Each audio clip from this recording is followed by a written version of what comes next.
Well, hello and welcome back. It's time for Hammer Away once again. Here we are, Wednesday already. Blazes. I mean, how does it happen so fast? It never ends. Maybe I'm more and more. It's like Doritos, right? Woo. Well, I'm walking around here and I'm like, I've got some things that I want to talk about today, but you know what's really odd is all the things you think about when you're getting ready. It's kind of crazy. So, but you know, that's the way it goes. It's all good. So, found some cool stuff to talk about. Today, let's start off with this major situation that I'm talking about. So, I'm trying to remember. Oh, I know where I was. I was in Menards, and I'm doing a little shopping, right? And whenever there's DVDs or CDs, especially when they're a bargain buy, I gotta stop by there and check it out, right? So I did, and recently I found this. I found a DVD that I just had to get. In fact, the weird thing is I found a Dark Shadows. I grew up with Dark Shadows. Did I watch Dark Shadows? No. But did my brothers? Yes. Where was I? Hiding behind the chair because it scared the crap out of me. So I was a little kid at the time, right? So it was spooky stuff. But since then, I've become a Dan Curtis fan who did that show, right? So it's really cool how it came about. But when I was there at Menards, they had this recently. Let's step back a little further recently.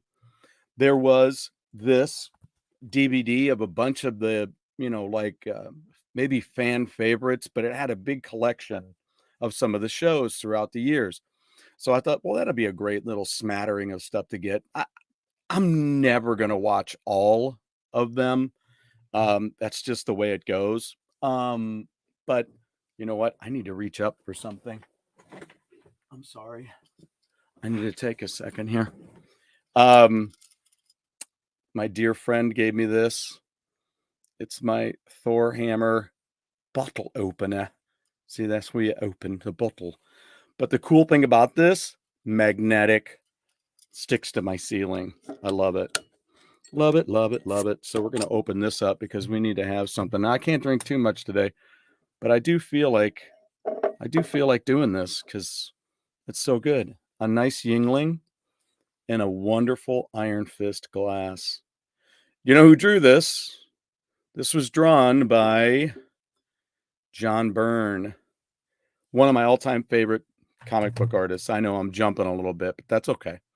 We can jump a little bit. Crimson Cross is here, and so is Saboteur and Blake Snow. Thanks, guys. Yeah, it was a great show. It was Dark Shadows is what Crimson Cross was mentioning too. It is time to hammer away. That is for sure, my friend, for sure. Dark Shadows was a great show. It was an interesting show. It started off as just a regular soap opera thing, and then to try to figure that out, then how to get the ratings up and how to keep moving with it. They added the horror aspect to it, and they took a bunch of gothic old stories and put them in. So lots of the universal monsters, except for one of them that they did not have was the mummy. So it's 3:30 and it is 3:30. I've had nothing to eat and that upsets me. Well, yeah, food doesn't just show up. You got to go get it. So, that's the way it goes. But anyway, so yeah, John Byrne. So let's do this. Let's get this rolling, shall we? That's the way to do it, right? Now I just got to make sure I don't make a mess while we're trying to do this, right? I don't know if we've got any other Yingling fans out there. I didn't know about it until a few years ago, and now I'm hooked. I love the stuff. And we took what my wife called a glorified beer run down to Memphis a couple of years ago, and that's where we discovered Black and Tan and all of the different kinds. We were like kids in a candy store. So here we go. Oh yeah, that's wonderful. So So anyway, let's get started on this deal. It's back to this Dark Shadows thing. So I bought that Dark Shadows multiple disc set, and just so I had a smattering of the stuff, because again, it's a long way to go. And those shows, though they were great and they have a place for those of us who watched them, it's daunting trying to get through there. Part of it is just the fun of seeing them trying to do it live and forgetting lines or bumping things or things on the set just falling. Just one of my favorite scenes is a fly, and Frid did such a great job just staying, because this fly was like right here and then landed on him. But I found this Dan Curtis, Master of Dark Shadows, and it says the Gothic world of Dan Curtis. So you can see on the cover here, not only does it have the Dark Shadows stuff, but here's uh, the Winds of War, and over here is the Trilogy of Terror. He did that with Karen Black playing all the different parts. This is Jack Palance in another piece that he did. And here, look, Night Stalker, one of my all-time favorite television programs, and both movies were really good. The Night Strangler I wasn't familiar with, and now it's hard to find on DVD. I bought it as the two. It had both features. It had both movies, the vampire one, the Night Stalker, and the Night Strangler. Some of the Night Stalker shows were, silly, cringy. Um, Especially how it ended. The last episode wasn't that great. I think that was the one about the alligator men in the sewer. Um, but still, I've seen the whole series. I bought it on DVD, haven't bought it on Blu-ray. I don't know that I will, um, but it was really, really cool. But nonetheless, this reminded me because it happened in this DVD, in this movie I was watching yesterday. Have you ever been watching a documentary and you're just ready for that moment? I've watched at least 2 other ones where I'm looking for the exact same thing. Now, unfortunately, I didn't I feel a little silly because I didn't get that DVD out. It's over there, and I have the soundtrack back here. FM, right? I'm a huge fan of FM. I owned the soundtrack for years, and then never saw the movie because I was young at the time, so I wouldn't have seen that movie. It was beyond my, rating. So, but it came out in 1978 and had a terrific soundtrack with everybody from Doobie. I mean, everybody that was huge at the time. Doobie Brothers, Tom Petty, Steely Dan did the title track. Um, and Boz Scaggs was on it. BB King is on this, but he's not on that soundtrack. I made my own copy of it, and we'll go through that someday. Um, and I'll share with you so you can make a playlist if you'd like. Um, but I I watched the movie finally because I went to Schnucks and they had a video department. Remember when our grocery stores had video departments where you could rent? How about this? They had video departments, no DVDs, all VHS. How about that? So they had a VHS section. Well, I shop there quite often for the family. So I would always go to their cheap section, their used stuff that they were getting rid of. And here was FM on video for, I don't know, I think it was $4.99. Snatched it, watched it, fell in love with it. And subsequently, I've got it on Laserdisc. That's up there. I've got it on VH. Do I still have the VHS? I'm certain I do. So VHS, Laserdisc, DVD, and Blu-ray. So I'm obsessed with that film. So anyway, in that film are actual cameos with Jimmy Buffett plays live in the show. Linda Ronstadt, they used one of her concerts. She's live in there. And then REO Speedwagon goes to Tower Records and they do an autograph signing there in the store. Same store that would show up in Xanadu. So there they were. And then Tom Petty shows up because he had released his first record at the time. and they were interviewing him on the radio in the movie, right? Lots of great names in that movie. Cleavon Little's in it. Martin Mull is in it. Uh, why can't I say his name? Football player. Um, Karras, Alec Karras is in it. And a handful of others. Really, really fun film. Is, again, Academy Award winner? No. Fun? Yeah.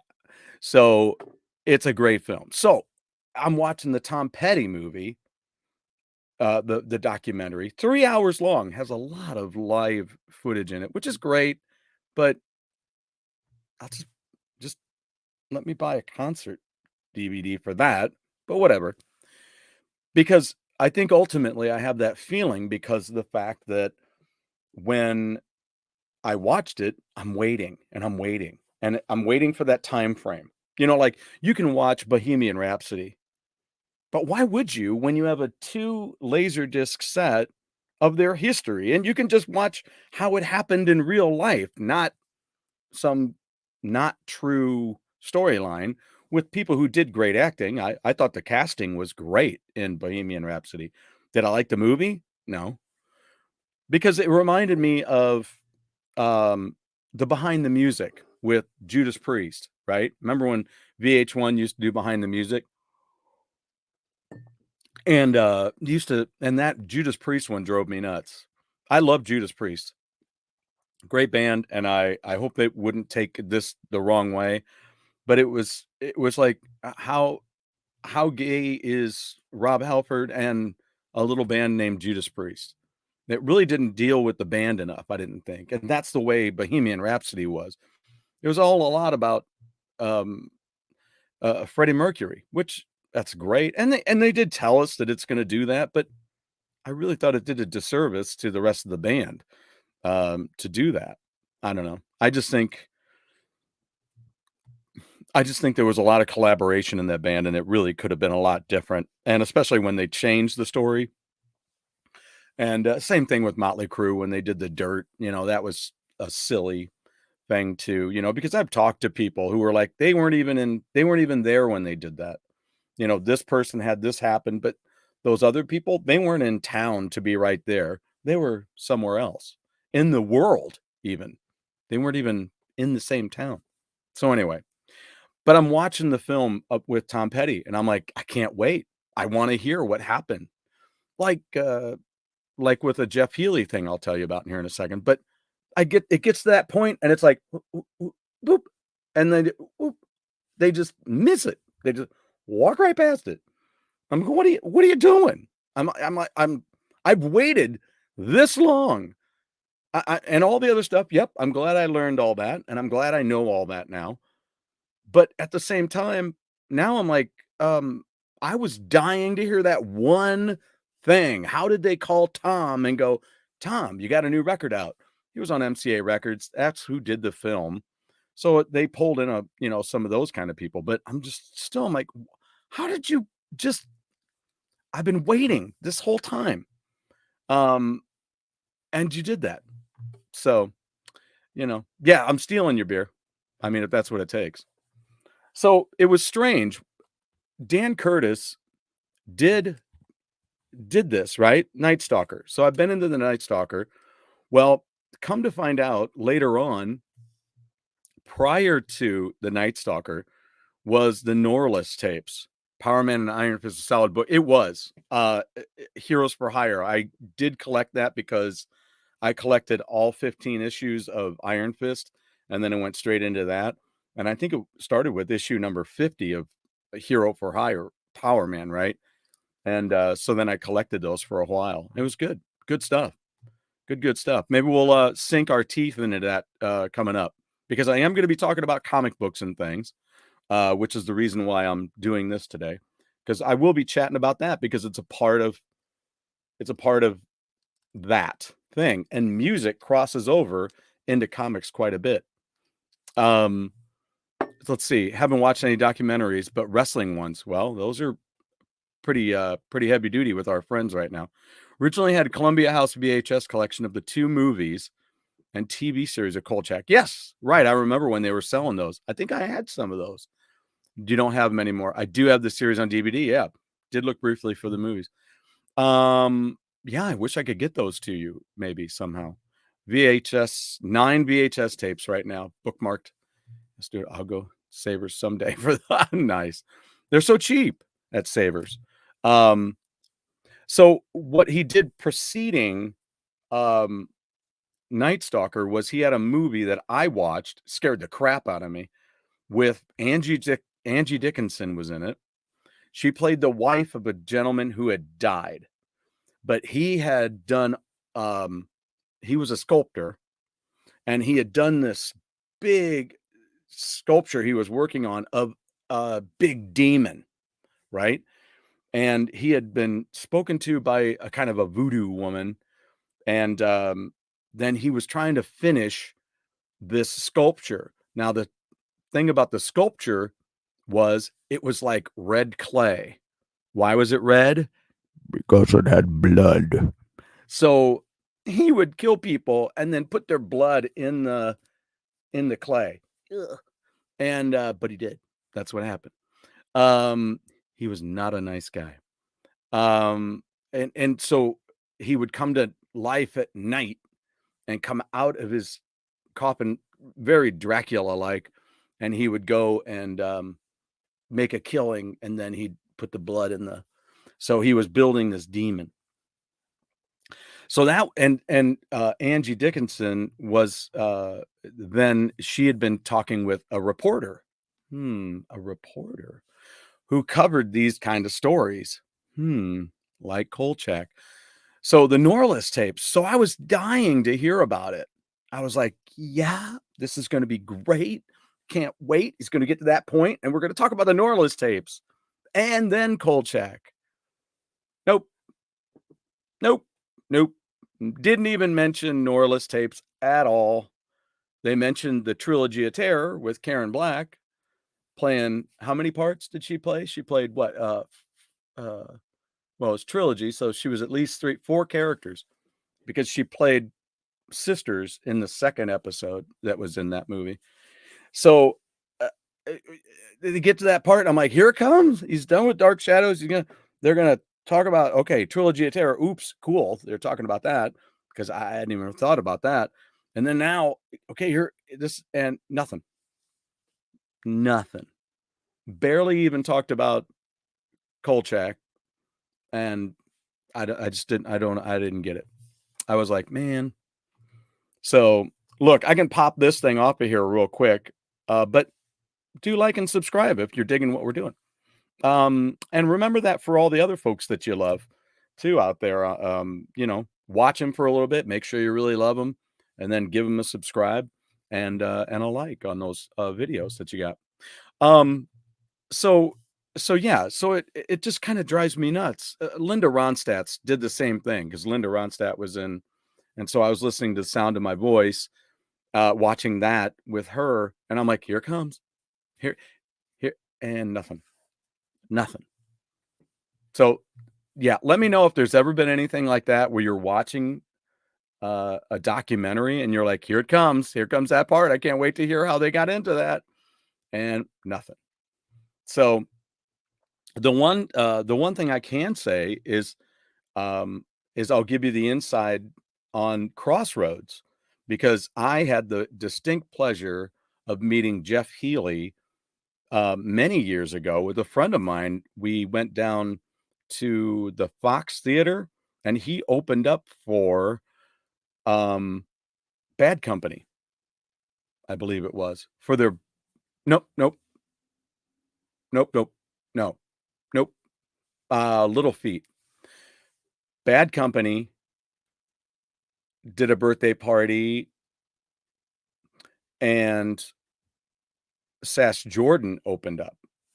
I did see that, and that was great. I'm hoping to have Sass Jordan on the show. The one thing I was going to try to do today was get a list of all the different people that I would really like to talk to. Some that come to mind: Sass Jordan, Robin McCauley is another person I'd really love to talk to on the show. So I'll start coming up with a list, and maybe every week we'll talk about, like I just did, we'll talk about something. So anyway, had a chance to go backstage to meet up with Jeff Healy and met all three members of the band. And we were chatting away, and I said, "Hey, how'd you end up getting that Roadhouse gig, by the way?" And he says, "Oh, I went into my agent's office and we talked about some things, and then right before I left, he's like, "Hey, by the way," he says, "I got something for you." He on his desk that day, he had just got because he said, I kind of asked him, I said, "Was there anything else?" And he said, "Well, yeah, as a matter of fact, I just got this script today. They need a blind guitar player for this movie with Patrick Swayze." Boom. It was one of those right place, right time things. So it was really, really cool. It's neat to talk to him. He was a super cool dude. I need to find out what's going on with his band members these days. It's been a long time since I've ever looked into them to see what's happening. Karen Black was great. She was. That was part of her charm, Saboteur. That's one of those things where you're like, it's part of the charm. She had that kind of sexy thing going on, but yeah, her eyes were kind of had that. They were kind of a little close together, maybe. But then yeah, she had that little bit of a cross-eyed thing going on there. Part of the charm. So then we also have an unboxing today, is my understanding. And I'm going to take a look at something here real quick too. So I'm going to do that and then take a look here. So some of the upcoming news, things that are going on. Well, one thing I wanted to tell you too is that I told you I do graphic design. That's what I was trained to do. And I did that for many years, and I still do that. I do it for the show. I put together all my own thumbnails. Jeff does the same thing on Go Game Go. Jeff is a graphic designer as well. So I created my logo. I don't know. I need to have a video. I got to get a video done, and I do know people that'll do that. So I'll probably actually have an animated piece come up in the beginning, and then have somebody else do that. But as far as bands are concerned, I've always done our band logos. And here's just a few. I could show you pictures, but this is just faster. My first band that I had was Hardtail. So that's the first one that I did. That was a great 3-piece band. We've since lost the drummer. He passed away a few years ago. He had cancer, but we didn't know about it until the very end. That was kind of sad. Here's another one. This was the 3-piece that went on kind of from that, called Harrison's Ford. So I put this logo together and artwork. My guitar player had done up this car, so he gave that to me, and then I just put the rest of the card together. So it's really neat. And doing banners is a lot of fun too. Here's another one. This is a band that I joined called Yeti Lee. My buddy and my friend Guy put that name together. So it was from the sublime. From the sublime to the ridiculous. It's kind of ridiculous. But it was funny because I had to get new cards printed because this one has the Facebook thing on it, but the old card had MySpace on it. And I'm like, okay, we gotta get rid of that. And then I put together a band in 2000. It's basically in 2018. So in 2017, I went to do what's called Rock and Skull. And so then while I played behind, I supported somebody that year. The only person I've ever defriended on Facebook. Let's put it that way. So I backed them up that year. And then while we were standing in the front row, watching a band that I just got a message from today, The Rumors. If you haven't checked out The Rumors, check them out. They'll be back on the show. I have a video that I'm going to be uploading where I did an interview with them a couple of years ago, and I'll be getting back to them. So anyway, but we were watching them just having a good time, front row, and I looked at my buddy and I said, "Hey, do you think we could come back here next year with 35 minutes worth of music, a cover, and I can talk for 5 minutes?" And he goes, "Hell yeah." He goes, "I got a bunch of stuff written at home." So that's when we put together Rockman. We've come to rock you. So Rockman looked, the first card looked like this. Then I updated the logo just a skosh. So from this to this. So we did party, rock, pop, and country is what we did. We've come to rock you. So that was fun. That lasted for a little bit. And then I wanted to do, uh, I wanted that band to do blues stuff too, because we've already played a bunch of blues stuff. And so what I wanted us to do is have another side of the band so that we could play more areas in the St. Louis vicinity. So, you know, because there's certain areas where they play a lot of blues down by Soulard and other places in the city. And so I didn't want to be left out. I thought, well, we play a lot of blues stuff anyway. So maybe we could put that together. And so we started to do that, but then that band just dropped out. It didn't last. Someday I'll tell you the story on that. But, and then now I've got Edge of Blue, rock and blues, classic and new. So you can check us out there on Edge of Blue STL. So I was going to go with a crow kind of as our mascot animal, but I thought of Black Panther too. And my drummer liked the Black Panther part, which is cool. I dig both. So it's all good. You agree. Yes. About Karen. Yes. Did listen to the Libra music. Awesome. On you. Thank you. I'm glad. I'm so glad you liked it. Libra, I've got it up in here. If you're looking for Libra at a used record store, remember to go to the soul section, which is where I went. There was an awesome gentleman named Leon that helped me out at Vintage Vinyl a while back. As soon as I learned about Libra, then I went down there and I asked him about it. And I said it was on Motown Records. And he goes, "Oh, well, come over here." So we went to a certain section. We went to their soul section with the Motown record stuff. And boom, he had both albums that were done. Their album covers had artwork by Peter Lloyd. So we'll talk about Peter Lloyd again. I actually have a show that I already talked about him when I did this on the Go Game Go channel. So check that out. If you want, you can check that out.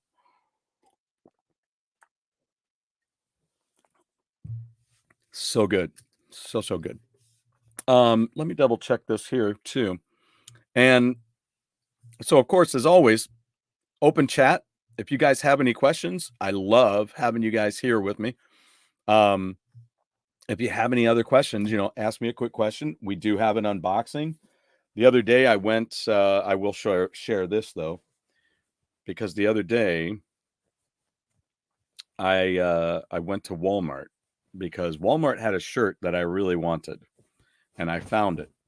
There you go. Star Wars. This is the first issue of the comic cover, which is actually the it's also really the cover also of the big, remember the big comics that they'd put out that were, I don't know what's that, like 18 inches tall and probably about 13 inches wide. And that's what was on the cover. This artwork was on the cover. So I saw somebody wearing it and I was like, "Where'd you get that? Because I need one of those." Then, of course, over the weekend, not the youngest man ever, but not the oldest either.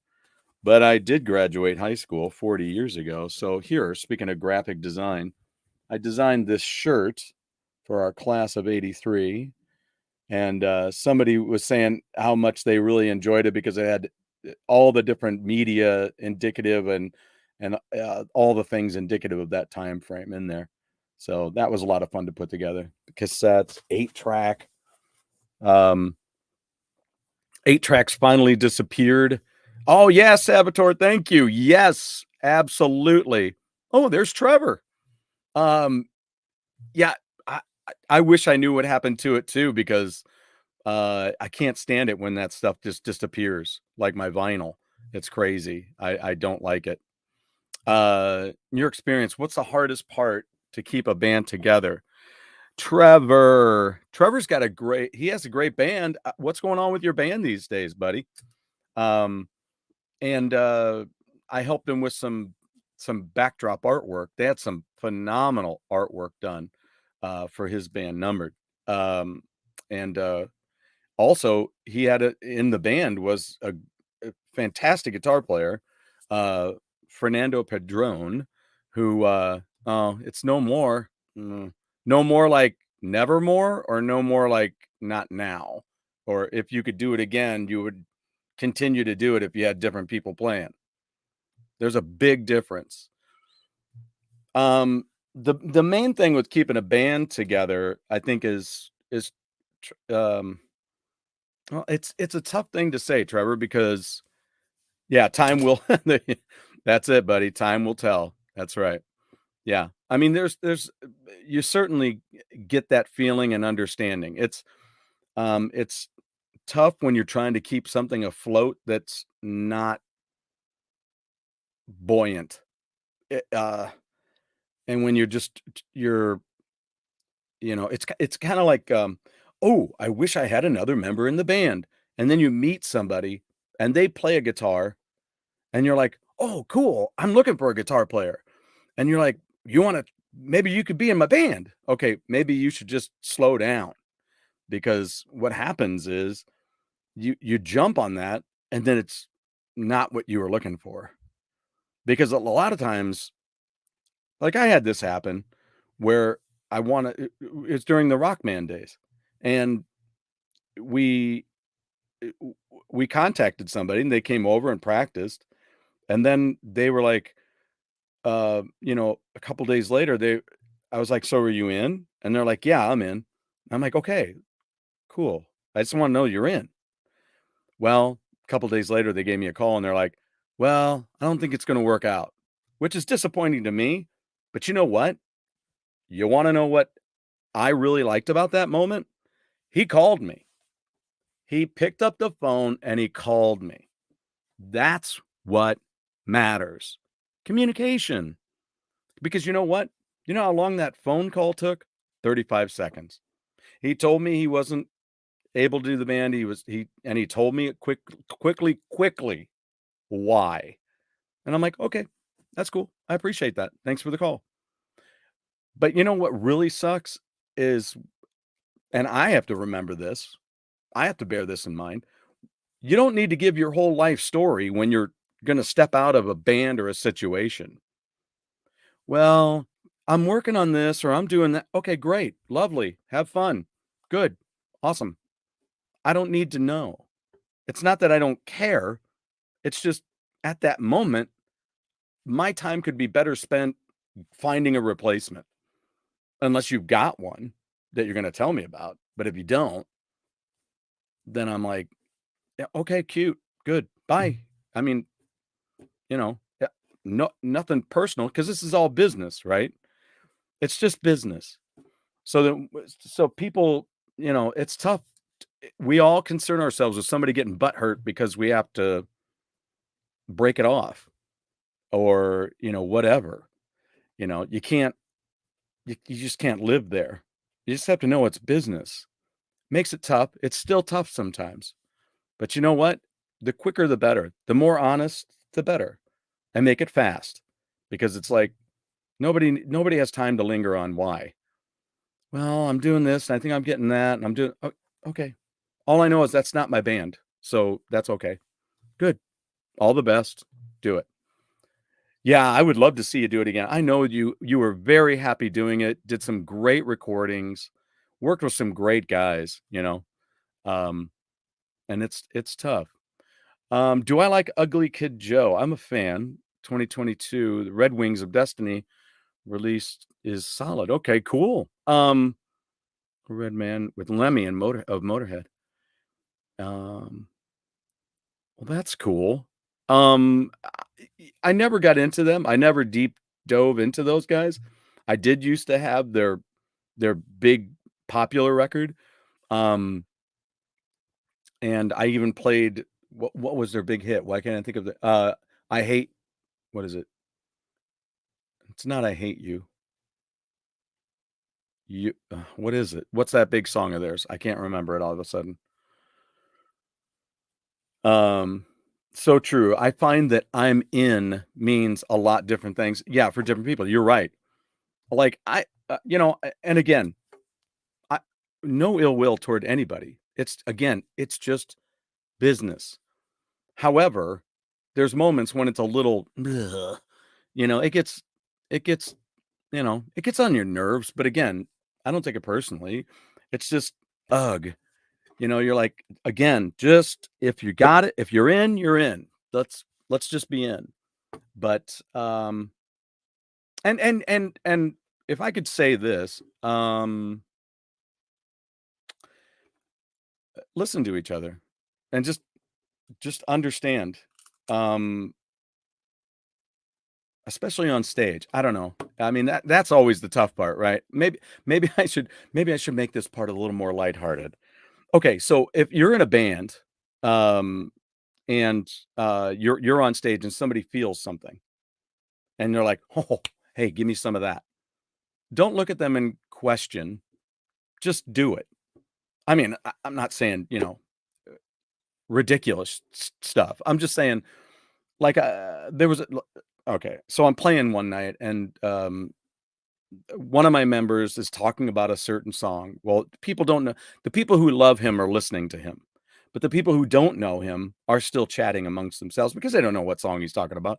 So it doesn't matter. He's just saying, "Oh, I loved this song. It was great. My dad used to play it, and I loved it." Well, if you play the certain part of the song, then everybody knows what that song is. I'm getting ready to play it Saturday. So again, so I look at the other member of the band and I'm like, "Hey, start it." And he goes, "He's still talking." I'm like, "I know. Start it." And he's like, "Well, what? I don't. I mean, he's still." I go, "Just." So then, by the time I finally got them to start, because I'm out there in the front, I'm the lead singer. I've been doing this, and I've got my own ideas. I've been doing this as long as everybody else. I haven't been a musician as long as everybody else, right? But I have a feeling, and I've got I kn I kn I can feel that. So I'm like, "Give it to me," and they didn't, and I'm like and then when they finally did, then the story was ruined because it was like the Academy Awards. "Oh, I better shut up now." I'm like, "Son of a bitch." We missed that moment. So just listen to each other. If you have questions, ask later. But I'm not saying get down and crawl on all fours or, here, drink poison or whatever. I'm like, start the song, because they need that. It's the same reason that DJs talk in front of the music or musicians talk while there's an intro to a song. I saw a thing, there's a video out there. I'll see if I can find it for you guys. Oh, it's cringy bad for me because there's a there's a band and they're a really good band, right? So they play a lot of cool covers. One of those bands that they cover is Styx. Well, their new album had come out, and he spent 4 to 5 minutes talking about how there's a new Styx album out, and we're Styx fans, and we love playing Styx, and we play Styx all the time. Styx this, Styx that, sticking in my nose. I'm like, "What? Okay, are you gonna get to the point?" Well, they got this new record out, and we found this song on it. We just love this song, so we worked on it really hard because we love Styx and blah, blah, blah, blah, blah. And then, like 5 minutes later, I'm like, "Play the freaking song because these people don't care." And that leads me to another story that I'll save for the next one. Let's bear that in mind. Shall I write a note about that? We're going to talk about that. That's going to be in a little segment that I'm going to be calling Radio Days. Okay. And I think I'm going to spell that DAZE, Radio Days. See, just like that. All right. And we're going to talk about that. I'm going to tell you that story maybe next time if you'd like to hear it.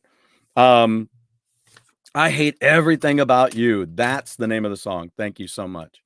I'm glad I really came up with the after line too. Um, So wait a minute. What was this? Sorry. Rad Wings of Destiny. Autocorrect. Oh yeah, I know, right? It makes silly people of us all.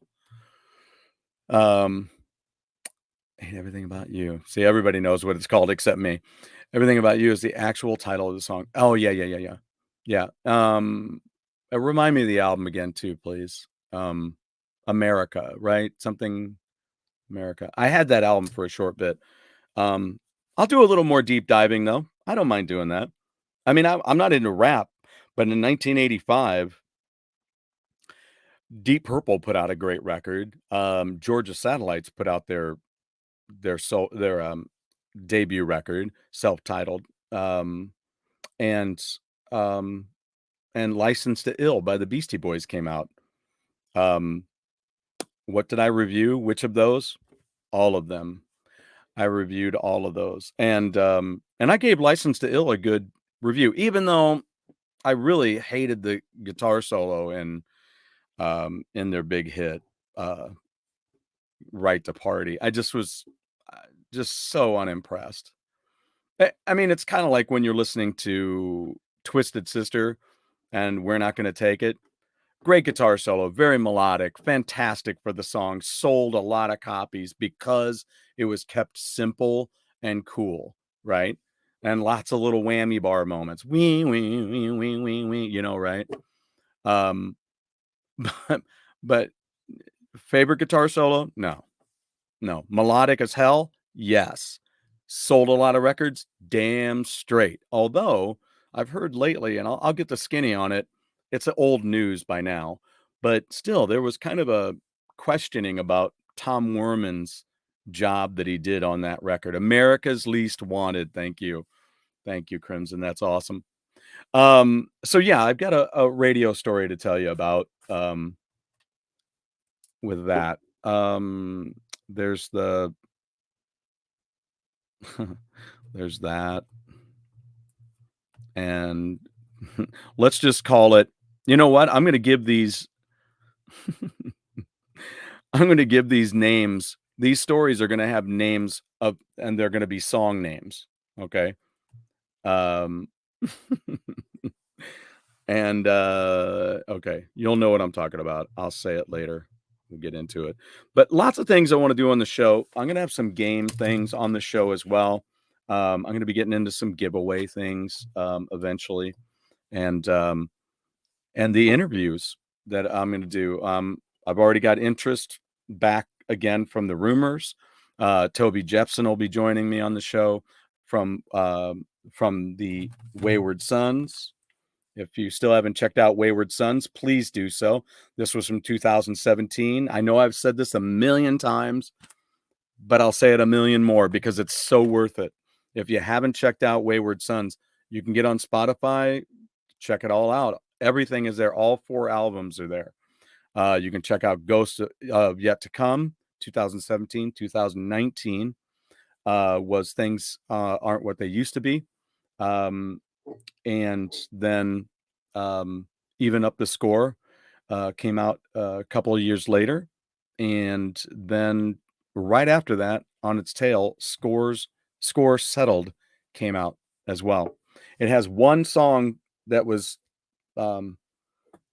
from Truth Ain't What It Used to Be. And that's called, it's a song that we do, actually. We do it in our band. It's called Totally Screwed. So they put it on Score Settled without the long dead pause, because they did the classic thing that people would do on CDs back in the day when they would put that dead space in there and have a hidden track. We should talk about those. You know what? Let's put that down as well. Let's talk about hidden tracks sometime. That would be fun. Because didn't why can't I say her name? Alanis Morissette, didn't she have a hit? She had a hidden track on her album. She did. Oh, yes, she did. Yeah, she had the one we're talking about, stalking the dude, man. The guy she'd been whatever, dating, sleeping with, whatever. Well, not sleeping with, but having sex and doing sex things in movie theaters. Yeah. and then she goes into his place while he's not there. Weird. So hidden tracks, and I'm using an H to spell TH, and that's not right. TRACKS. But yeah, hidden tracks. That's cool. Let's talk about those down the line here. And then, but like I say, I have some puzzle things that I like to put out there for you guys. It would be really, really cool. Radio gaze. Looking back stories. How about radio gaze? Yeah, it just sounds interesting. Anyway, I think about Billy Squier more. That's one of my favorite ones. Days. Why can't I say the name of the song? It's on Don't Say No, and it's Days. That's terrible. That is really terrible. I can't think of that. Yeah. Oh, so anyway, other movies. I just finished this. In case you're interested, or as my friend said one day, if you're interested, we're going to lunch. And he goes, interested? I'm fascinated. So if you're fascinated, oh, Bob, thank you. I just picked this up a long time ago and never watched it all. I bought it for Secret of My Success and The Hard Way. The Hard Way was out. It came out when I was working at the journals, and we had Back to the Future 3 came out during that time frame. And so then sometimes I was the host, and so I got to go down to the front of the theater when the journals would sponsor these movies, and I'd go down front and introduce the movie and say, hi, thanks for coming out. So that was one of those movies, The Hard Way. But it also has For Love or Money and Greedy. So all 4 movies. And I have finally watched these 2 movies just as of the last few days. Of course, Secret of My Success, great music in there. It's got one of the greatest movie songs of all times by Katrina and the Wave, which was an interesting story, Katrina and the Wave, because that band was an interesting situation. I told my friend recently about a song because they have a female singer in his band, and my guitar player's got another band that he's in, and they have a female singer. I said, well, what about Sass Jordan? And he's like, no, we don't do any. I go, what? And then that's actually Sass Jordan. That was the first band that hired Taylor Hawkins, God rest his soul. And yeah. So anyway, but Katrina and the Waves, Walking on Sunshine, but the title track is one of my all-time favorites from the album Big Life by Night Ranger, Secret of My Success. So yeah, little rock and roll in there. And also recently I picked this. Oh my goodness. I picked this up too. Kids Are All Right Special Edition. So it's a box. That's always fun, when there's something a little extra, So there we go. Nice, thick, hard cardboard box. Keeps it safe. And it opens up. There's a great, great picture from the Who Are You kind of time frame right before Moon died. And that's much earlier, obviously. You can tell that nice hairdo. And, but yeah, neat. Multi-disc setup. It's pretty cool. Really neat stuff. And I also recently got Tommy on Blu-ray, so I'm dying to watch that. In fact, it may be here somewhere. Now, the only other thing I wanted to show you was Rollerball. I got into this because we had, and I don't know where the 45 came from, but I still have the 45. I'll pull that out sometime. Of Roger Williams doing the theme to that, which is basically what is it, Night on Bald Mountain? Yeah, or is it the Flight of the Valkyries? I don't know. I'm getting confused now. I just know those are all great songs that I love, and they're really and like the Hall of the Mountain King, great stuff. But anyway, had a great version of this, and I used to listen to that all the time. And I think I've recorded it since, but it's really scratchy. There's no, I don't know of a clean copy of it out there. If you look on YouTube, not sure if there's a clean copy of it out there. But nonetheless, let me kill this.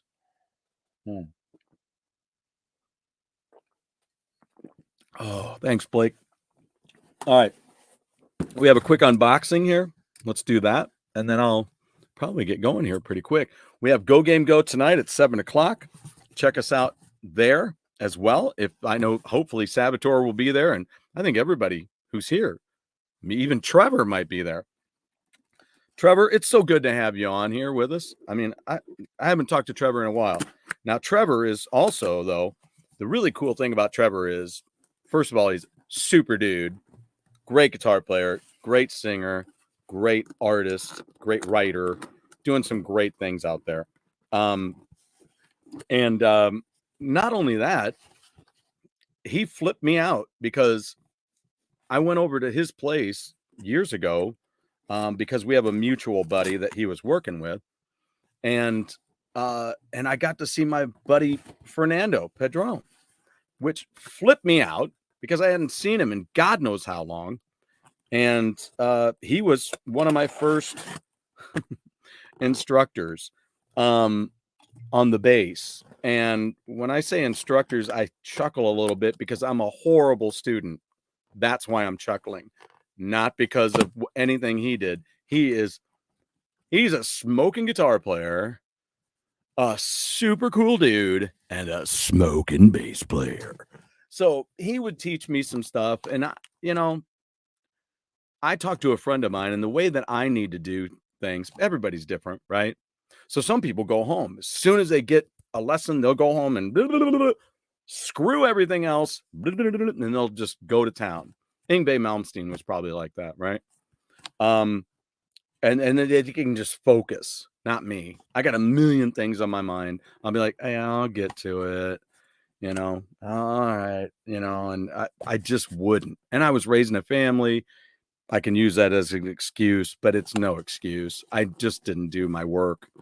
So I bet he was just like frustrated out the wing dang over my non-performance. But it was fun. He was such a super cool dude. And I used to do videos of the lessons so that I could keep it fresh and everything. But Trevor had him in his band, and I got to see him again. It was so cool. So here we go. Box. Oh, this is some more of what I was showing you more recently with my other unboxings. My Iron Maiden. Can we call it a fetish? I don't know. What is a fetish exactly? Is a fetish like cringy, or is a fetish just something that just means you like something a lot and you pay a lot of attention to it? I don't. Ow! Son of. I should have paid more attention to where my knife blade was going. Ooh, you guys got me right there. That's not a retake right there. That's just a.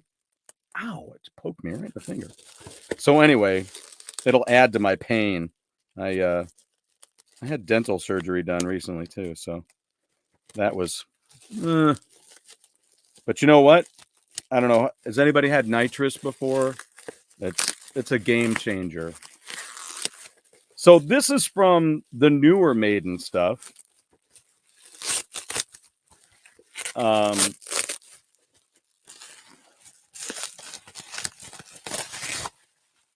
There we go. This is the Knights of the Dead Eddie. So it's from the voodoo style Eddie. Here's a picture of it. Okay, so that shows a little easier than me going like this. Although that looks pretty good. It's still a little brighter than I want. Wow, brighter.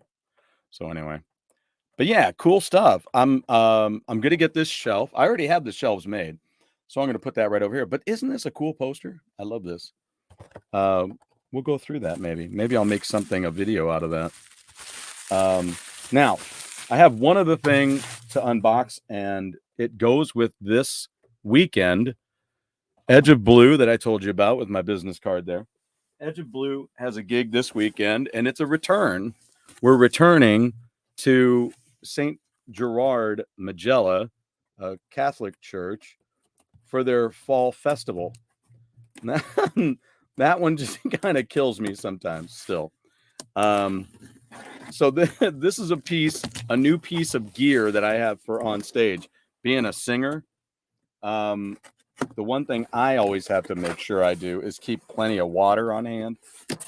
And there's nothing worse than not having enough water. And then you're like, can somebody get me a pitcher of water? You know, and it's tough. It's tough to get it. So you can only imagine what's in this box. Is the name on there somewhere? I don't know. Anyway, what is in this box? Oh, something's rattling around in there. That doesn't sound great. But we'll see. We shall see. So, of course, Edge of Blue. What did I had to get when I got it? I had to make sure I got a blue one. So I figured it tells me, right? It tells me that singers should have at least 64 ounces of water a day, which for you and me, it's a 2 liter, right? So I went ahead and ordered. Okay, that's in here. What is that? You hear that? What is that? Hope there's nothing alive. Oh my God, something alive. Hold on.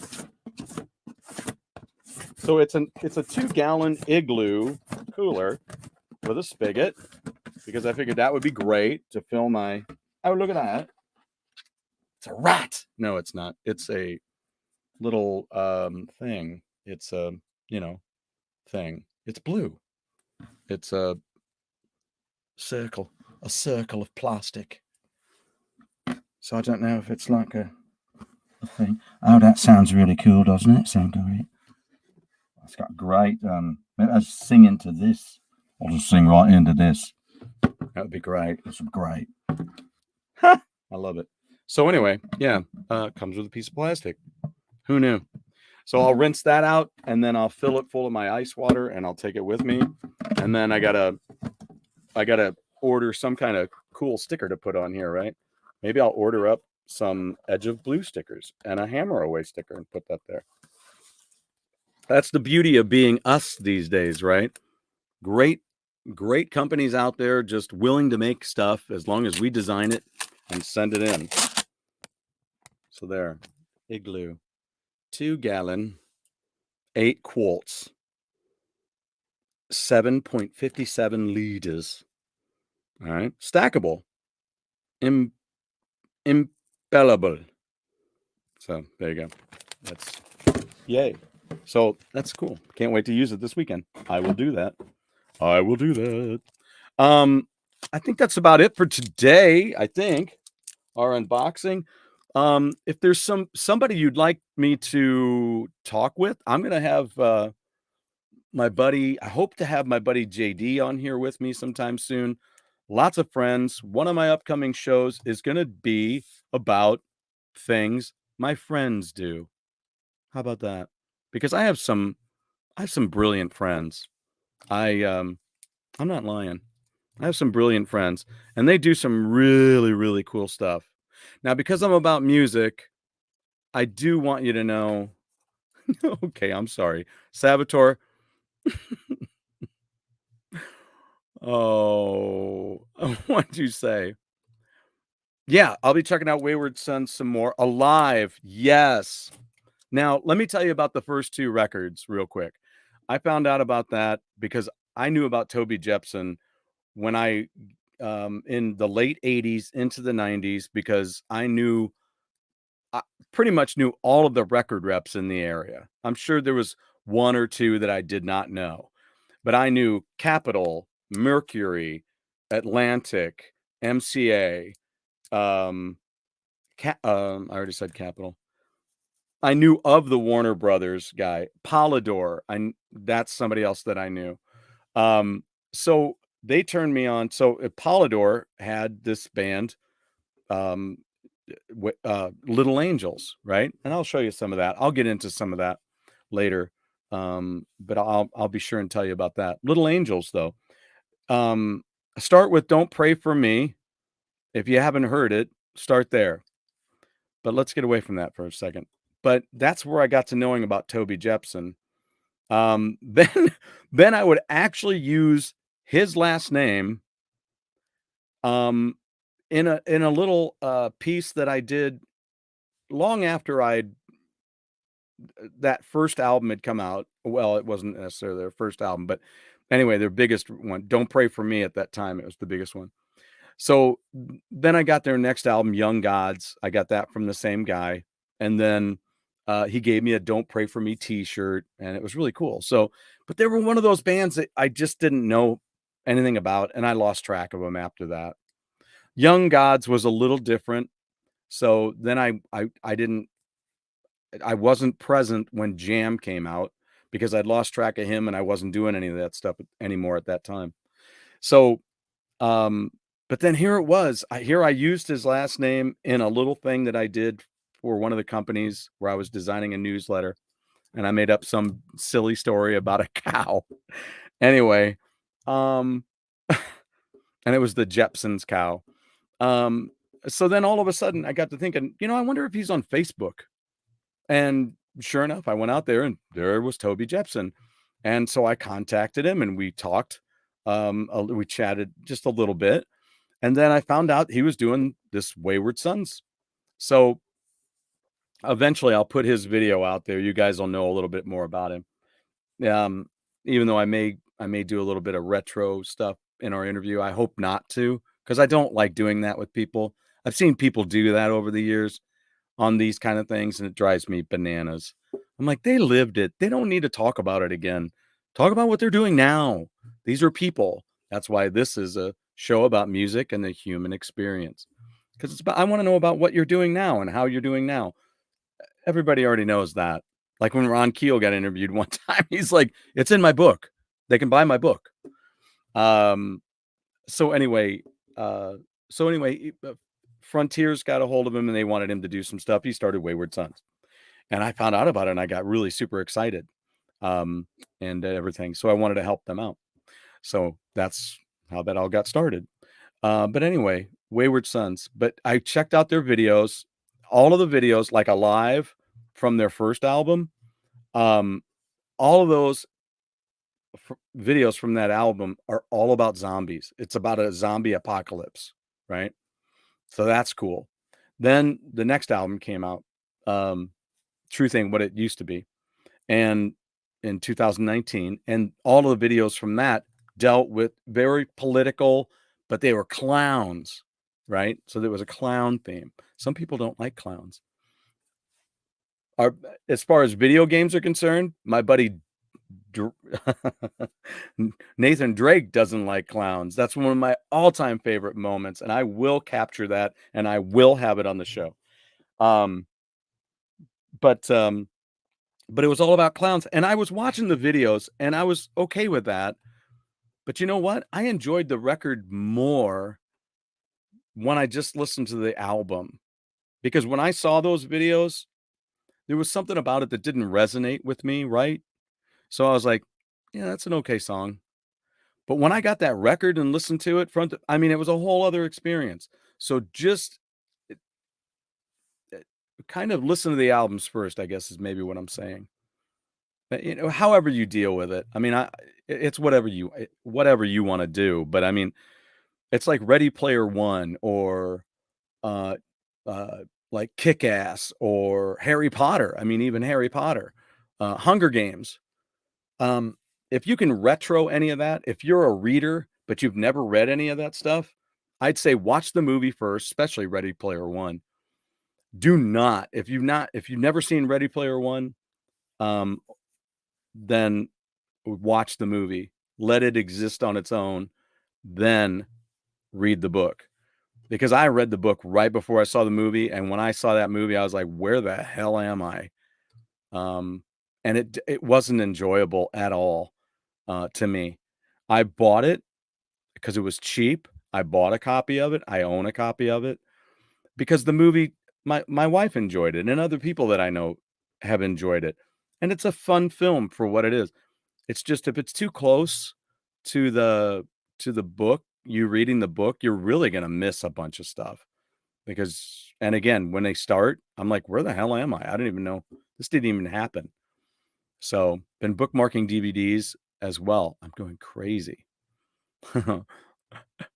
Absolutely. Whippets. Yes, right. Nitrous at the dentist. Never mind. Yes. Yes. And like I say, that's a game changer. Thank you very much. I'm so glad to have you here, and so fun to talk to you too. I mean, all you guys, I love, and especially like Blake. Blake surprises me at his age, how many things he knows about and how many artists. Either he knows something that I don't know, or it just surprises me. And that's the way it is these days with YouTube and everything. People can know a lot. YouTube, I remember little kids jamming out when we played Iron Man in my first band, Hardtail, right? I showed you that earlier. Little kids jamming out. We were playing. It was October. We're on the back of it. We're on a trailer, rocking out, and these kids are like loving Iron Man. Why? Because it was in Guitar Hero or Rock Band. I think it was Guitar Hero at the time, but Rock Band, all that stuff. They know about that. Now I'm driving forklift and watching. Oh, cool. Is that dangerous? Nope. Nope. And this is the way I always look at it too, Saboteur. I go by the Clint Eastwood rule, right? A man's got to know his limitations. And if you're good with that and you can stay alive, more power to you. That's all good. I'm not going to tell you what you can and can't do. I believe in you. And if you're doing it, it's only because you believe in yourself. So, it's like that with phones and everything else. Okay. So social cues is another thing I'm going to get into on this show. If you guys don't mind that a little bit, we're going to be talking about how people drive. That's been driving me nuts. Hey, what's up, Zach? Playing GH2 right now. Fantastic. Fantastic. I have my usuals that I play every day. I don't know if anybody else has their regular gaming time, but I have regular gaming time. It's not always at the same time, but it's regular gaming time. Rocket League. Right now I'm into uh, because of our friends Casey and my buddy Jeff on Go Game Go. I'm into Yars Recharged right now on the Switch, and I'm trying to get into the 70,000s because I got to try to beat Jeff, but I can't seem to get there. I get into the 50s, and that's the furthest that I get. I don't think I've made. I made it to the 60s, I think, yesterday, and that's actually where he was. So, so good stuff. Good stuff. But there's plenty to talk about, though. And music touches everything. That's the beauty of it. And it's in movies, it's in comics, it's in video games. One of the video game things I cannot wait to tell you guys about is coming up. I'm going to talk about that probably in the next month. It's taken me some time. I am in the midst of what I'm calling the war to end all wars still, which is where I'm organizing and being able to do this show really is it's cool. Keeps me focused. I love it. So find something if you're having trouble in that area. Find something that'll focus you and help you to be motivated to do the next thing. And everything, and it's cool. If I can tell you one other thing, another band to check out. I know I already talked about Primal Fear. I think I mentioned Elegant Weapons. Let me just look that up with you guys here real quick, if you don't mind. I really want you to know about this. I found out about it from Sea of Tranquility, and I really want to walk through this album with you guys, if that's okay. Because this album, I feel really good about this album, like I feel about the latest Black Swan record as well. In the band, this is the band members. The current band members are Richie Faulkner, who of course is in Judas Priest and had the heart attack not long ago and is doing fine. Dave Rimmer on bass. I don't know a lot about Dave. Ronnie Romero is in the band, who has done work with Lords of Black. He was in Rainbow, and now Elegant Weapons. And then there's so many other bands. He did work with Michael Schenker, the Ferrymen, and then what is this? Walter Giardino's Temple? Interesting. I've heard of Lords of Black, Rainbow, Michael Schenker, and now Elegant Weapons. Formerly of, and he's worked with Vandenberg. Okay, and Sunstorm. Sunstorm's another one that's pretty good. May want to check them out, but I don't want to do too much here. Here it is, a little background on these guys. In 2022, Romero co-founded the metal supergroup Elegant Weapons with Judas Priest guitarist Richie Faulkner, Pantera bassist Rex Brown, and Judas Priest drummer Scott Travis. The band released the album Horns for a Halo this year, after which Brown and Travis left. So they were replaced by Accept drummer Christopher Williams and Uriah Heep bassist Dave Rimmer. That's right. All right. So there you go. The songs on the album, I'm telling you, they are great. There's not a clunker on the damn album. The whole thing is really, really good. Let me see if I can pull this up and tell you a little more about it. So the current lineup is Richie Faulkner, Christopher Williams, Ronnie Romero, and Dave Rimmer. Elegant Weapons is the brainchild of Judas Priest guitarist Richie Faulkner. The quartet have confirmed they will unleash their debut album, Horns for a Halo, May of 26th. It's on Nuclear Blast Records. They have merch out there. They've got a tour. They got their bio.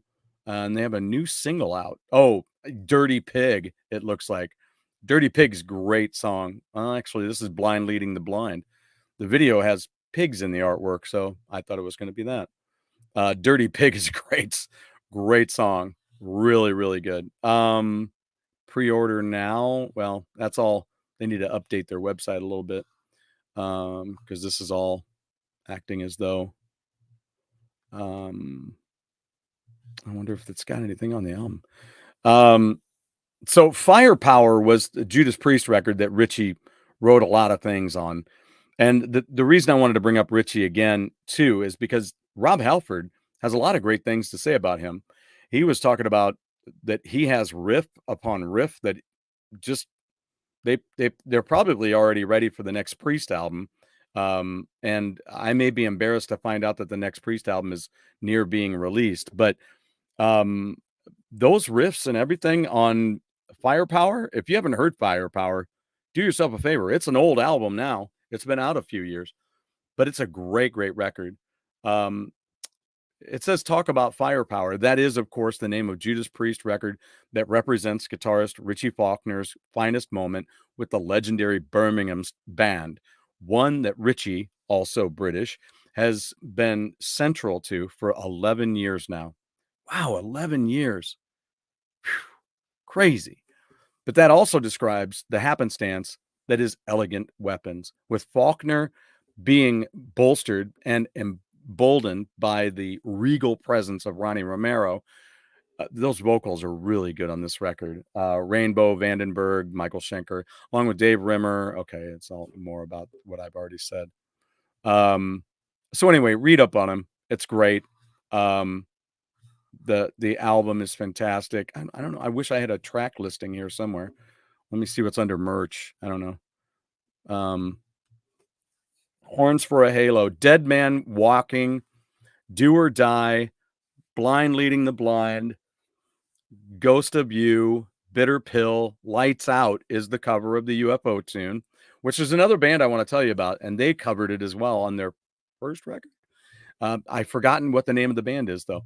Horns for a Halo, Dirty Pig, White Horse, Downfall Rising. So a total of 1, 2, 3, 4, 5, 6, 10 tracks, and there ain't a clunker in the bunch. In fact, Ghost of You is a song I'm thinking about doing in my band. I'm going to be turning the guys onto it. Beautiful album cover. You're going to love it. You are just going to love it. Let's see if I've missed anything here. All owned by Universal's little label group.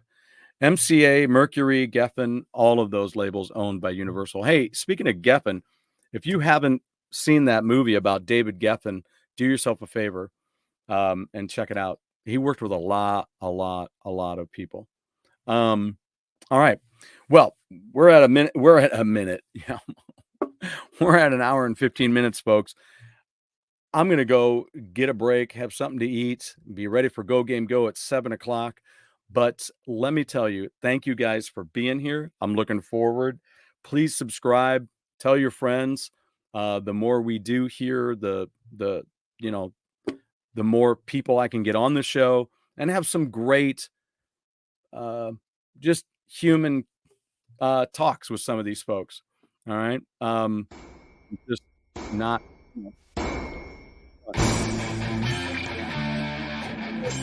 Done. We've all been there, done that, and it's great stuff. So thank you for being here. Look forward to being back. We'll see you next Wednesday at 3:30. I may have a guest. Who knows? But if I don't, look for some shorts that are going to be coming up. I'm going to be looking at some things that I have here and just doing some quick little things, little shout outs to what I've got going on. Thank you again to everybody. Crimson Cross, thank you very much. And I will take care. And everybody do take care. Blake, Zach, let me see if I can get these in. Saboteur, Trevor, brother, thank you for being here, man. It's great seeing you here. Great hearing from you. Look forward to talking about some more. There's so much stuff to talk about. It's really scary. Really scary. So, all right, take care, and we'll see you on the flip side, as they would say, right? And remember, when you walk out of your house every day, you're in everybody else's world. They're not in yours. And also remember, the passing lane is for passing, not for driving. If you're not passing, get out. Emergency vehicle.